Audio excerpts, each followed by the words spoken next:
조선 최악의 비극을 부른 위기는 바로 병자호란이었죠. 병자호란. 최태성 선생님, 네. 교과서에서도 역시 병자호란의 원인을 잘 설명하고 있죠. 그럼요. 1636년 후금이 국호를 바꿔요. 청으로. 네. 청으로 바꾸고 군신 관계를 요구하는 거예요. 명나라가 있는데. 그러니까요. 이제 얘기가 달라지는 거예요, 이제. 이제 당연히 조선에서는 어떻게 했을까요? 야, 이건 진짜 이건 아니지. 거부했겠죠. 그래서 침략해 온 사건. 이게 바로 병자호란입니다. 야, 변했네요. 그렇습니다. 그 군신 관계를 요구해 오니까 난리가 난 거죠. 요거를 좀 더 거시적인 관점에서 한번 병자호란의 발발 원인을 짚어볼까 하는데요. 중원 정복 준비를 어느 정도 이제 마무리한 홍타이지는 국호를 청나라로 바뀐 거죠. 그리고 자신을 황제라고 칭하죠. 자, 그런데 그 황제의 진짜 의미는 뭐냐면은 천자라고 하는 거예요. 유교 이론상으로 볼 때 천자, 즉 황제는 한 명일 수밖에 없어요. 따라서 조선은 청나라 황제와 명나라 황제 둘 중에서 한 명만 군주로 선택해야 한다는 막다른 궁지에 몰릴 수밖에 없는 것이죠. 이런 상황에서 병자호란의 결정적인 계기도 발생합니다. 1936년 4월 11일에 드디어 홍타이지 황제 즉위식이 열립니다. 이때 수많은 세상 지도자들, 종족들이 다 그 황제 즉위식을 축하하려고 사절단을 보내오는데요. 자, 그런데 이때 유일하게 사절단을 보내지 않은 나라가 하나 있습니다. 아, 제발 설마. 이거는 뭐 문제 내기도 참 부끄러운데요. 설마. 설마가 조선? 조선이죠. 심지어 명나라에서도 보냈어요. 명나라에서도요? 아니, 왜 그러셨어요? 아니, 보냈어요. 아니, 지금. 어떻게. 아니 저기 명도 그냥 보냈어요. 수습이 가능하시겠습니까? 사실 존심이라도 지켰어야 되니까. 있는 건 존심밖에 없어가지고. 아유.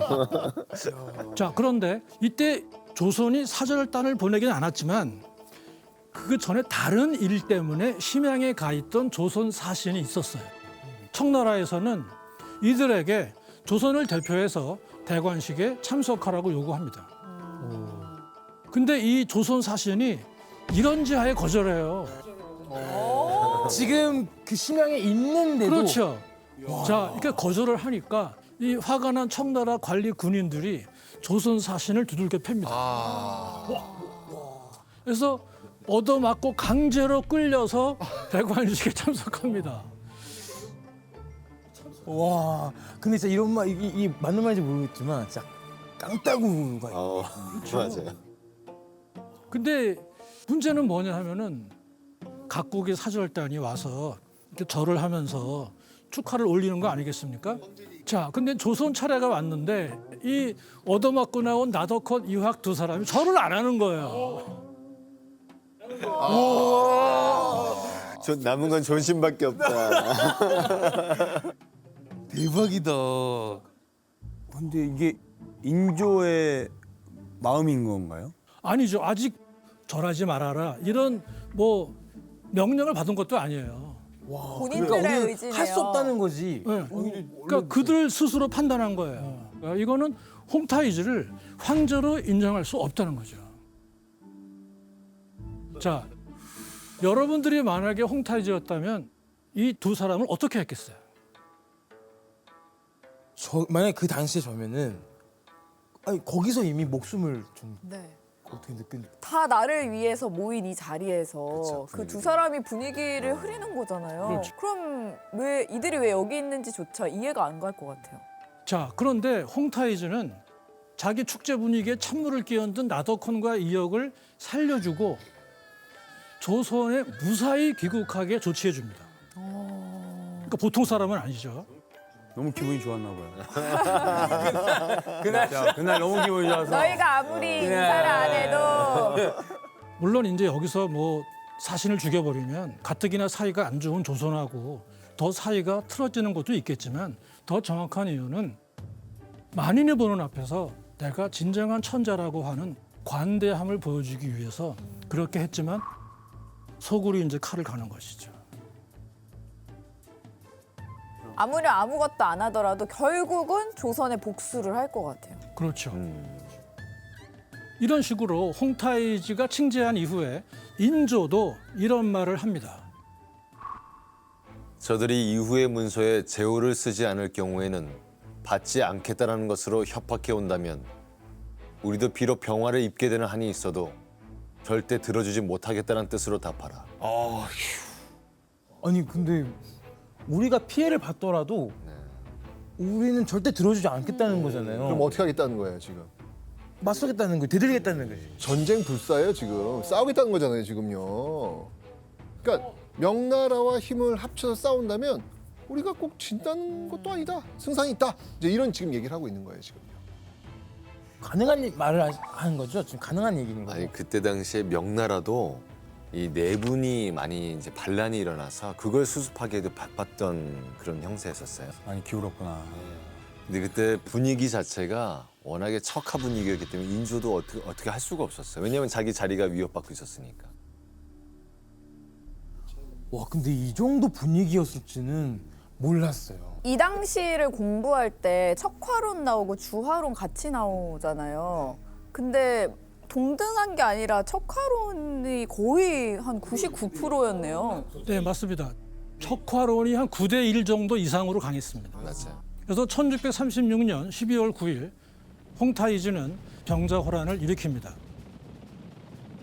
이때 청나라군은 정묘호란 때와는 달리 어마어마한 속도로 남하를 했는데요. 청나라군 선봉대는 12월 9일에 압록강을 건너서 13일에 이미 안주를 지나고요. 14일에 개성을 통과합니다. 약 한 400km 정도 되는데 닷새 만에 돌파한 거예요. 와 진짜 빠르다. 자, 이렇게 너무 갑자기 내려오니까 안주 땅을 넘었다고. 저들이 벌써 구체적인 보고가 처음 조정에 들어온 게 사흘째 되는 날인 12월 12일에야 들어옵니다. 그래서 12월 14일에 우선 세자빈과 원손, 왕족, 사대부 집안부터 강화도로 피난을 시키기 시작하는데요. 인조도 조정 신료들을 데리고 강화도로 피난할 계획이었는데 나가려고 하는데 급보가 들어옵니다.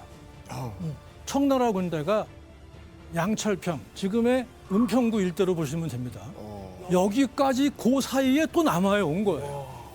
그래가지고 인조와 신료들은 제2의 피난처인 남한산성 쪽을 향하게 됩니다. 최태선 선생님, 이때 상황이 얼마나 다급했는지 좀 말씀해 주시죠. 그러니까 인조가 이제 남한산성으로 떠나면서 이제 왕이 어쨌거나 도성 밖을 나가야 될 거 아니에요. 일반적으로 왕은 어디를 사용하냐면 사대문의 정문이라고 할 수 있는 숭례문. 남쪽으로 지금 가고 있으니까 그리로 가야 되겠죠. 그런데 이 숭례문이 아니라 어디로 갔냐면 수구문으로 가요. 이 수구문이 뭐냐면 바로 한양을 이렇게 통과하는 그 물줄기, 한양 도성을 흐르고 있는 물줄기에 뭐가 있어요? 청계천 있잖아요. 이 청계천이 이게 흘러나가는 문을 가리키는데 이게 이제 수구문이라고 하는데 여기가 이제 이 도성 주민들이 또 사용하는 그런 물이기도 해서 굉장히 오염돼 있어요. 좀 더러워요.